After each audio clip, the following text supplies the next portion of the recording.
Nina and James were known as the power couple among their friends.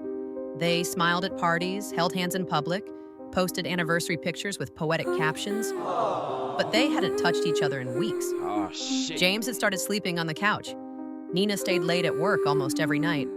Suspense builds as the story flips between their routines, each hiding something, each suspecting something. James found Nina's perfume lingering on a shirt she never wore at home. Nina noticed James smiling at texts he wouldn't let her see. They weren't fighting, they were slowly watching each other disappear. Then came Leah. James hadn't seen her in 10 years. She'd been his what if in college, a flirtation that never crossed the line. Now she was back in the city, divorced, confident, magnetic, and vulnerable just like him. She messaged him out of nowhere. Still write those terrible poems? Or are you finally boring and married? They met as friends, Robert, of course. Coffee turned into wine, wine into secrets. But Leah had her own demons. She wasn't just interested in James. She wanted him fully. And she wasn't afraid to manipulate the cracks in his marriage to get him. Wow. She planted seeds. Do you ever feel like she's just waiting to leave you? Maybe you're not the one who started cheating. James resisted at first, but Leah knew which wounds to touch.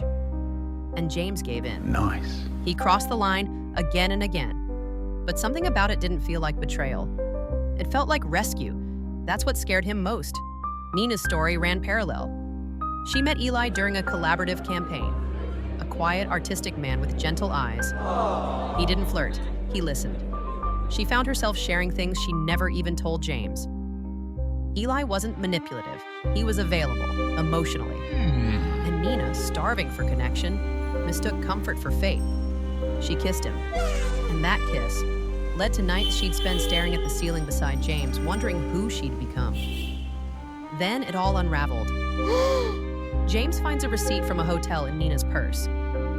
He doesn't confront her. He follows her the next time she works late. He watches her meet Eli. Here we go again. Nina notices Leah's lipstick in the car. She doesn't scream. She waits until he slips up. And he does. They both know. But neither says a word. Suspense rises as they eat dinner together, sleep under the same roof, pretend not to see the guilt in each other's eyes. Every glance becomes a silent war. Wow. Until one night, James leaves a note on the table. Dinner, no phones, just us.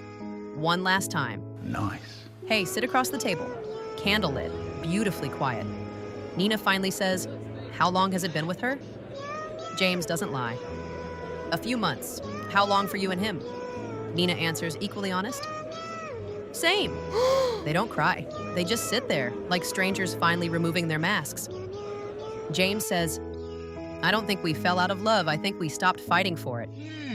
Nina adds, or maybe we loved the version of each other that no longer exists. Nice.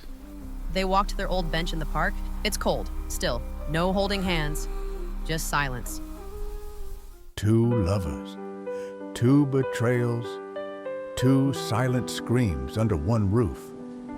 They each looked outside the window when the real storm was inside the home.